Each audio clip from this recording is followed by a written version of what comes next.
Charles Darwin once said, "It's not the strongest of species that survive, nor the most intelligent, but the ones that are most responsive to change."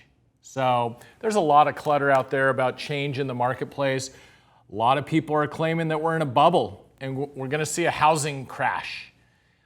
Even with rising inventory, there's still way too few homes on the market. You know, we're up about 30% over where we were last year, but still low inventory. In fact, we currently have company-wide 189 listings. That's up from the pandemic low of about 120 listings, but considerably down. Pre-pandemic, we were averaging 400 to 500 active listings, so we're still way behind the curve. We currently have 245 pending sales, almost double our active inventory.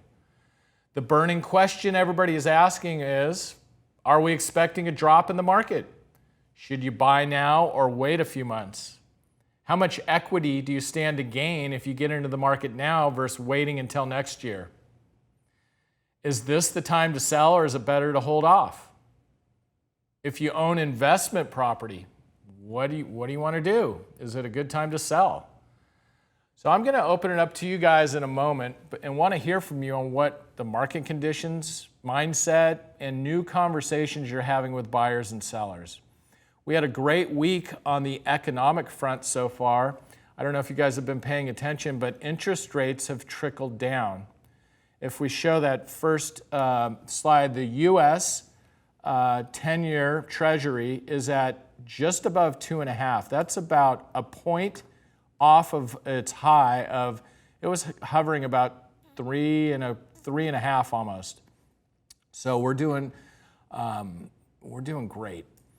So we have with us Anna Hay. Anna Hay is with Movement Mortgage. And Anna Hay, what do you make of all this? Good morning, everybody. Yeah, so we're definitely in a recession, right? We talked about this about a month ago. We saw it coming. Recession is not bad for our industry, guys. Historically, during a recession, interest rates have come down and home appreciation continued.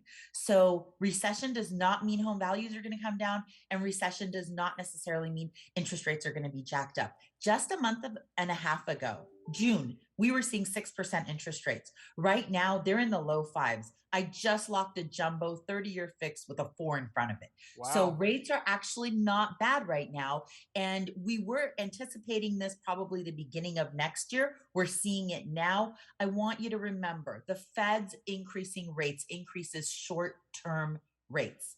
It does not necessarily completely correlate with 30-year fixed mortgage, which is a misconception that's out there. Thank you, Anna Hay. That's good news all around. You know, people were thinking interest rates were going to climb up to 8%. What do you think? I guess it all depends on inflation, but what do you think interest rates are going to do the remaining part of the year? I'll tell you, I really do see us going into some teeter-tottering. Catch it when it's right is kind of the name of the game.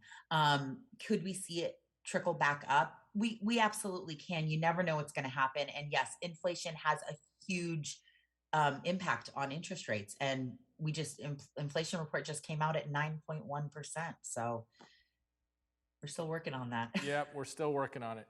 So I do have some market data slides I'd like to show. So this first slide, let me pull up my slides here. This is the active inventory. You can see this yellow line is spiking up. So the purple line is in 2019. The green line is in 2020, and then 2021 was the red line. So we've surpassed the inventory in 2020 and 2021, but you got to understand that was very low.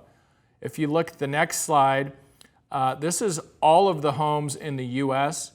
We have just over 500,000 homes on the market, single-family homes on the market in the United States. If you look at the beginning of the chart, that's in July of 2015, we had over a million, almost 1.2 million homes on the market. So we have increased about 30%. We're quite not where we were in July of 2020 when the pandemic hit, but we're gaining. So the next slide is the demand. Demand is tapering off, which is understandable. We had an incredible run for 2.5 years, and interest rates more than doubled in 3 months. Of course, it's going to put people on the back seat a little bit, but it's good news. Interest rates are tapering down a little bit. And this next slide is really interesting. I like to look at this. This is the percent of properties with recent price reductions. You can see that red line has totally increased. We're at 34% of all the active inventory in the United States experience a price reduction before they sell. I think sellers need to understand what's happening in the market. I think as the market gets back to a normal level, sellers are still going to pretend we were back, 1 year ago and it was a hot market. It's our job to educate our sellers on what's happening with the market. And this last slide, these are immediate sales as a percentage of the new listings. So we're still seeing 18% of all active homes that are placed on the market selling immediately. That's in a day or two. You can see last year at the peak, we were at 21, at the low, we were at 21%. So we're a little bit lower. We were peaking about 35 earlier this year, 35% of homes that were placed on the market were selling immediately. We're back down to 18%. That's still a pretty good number.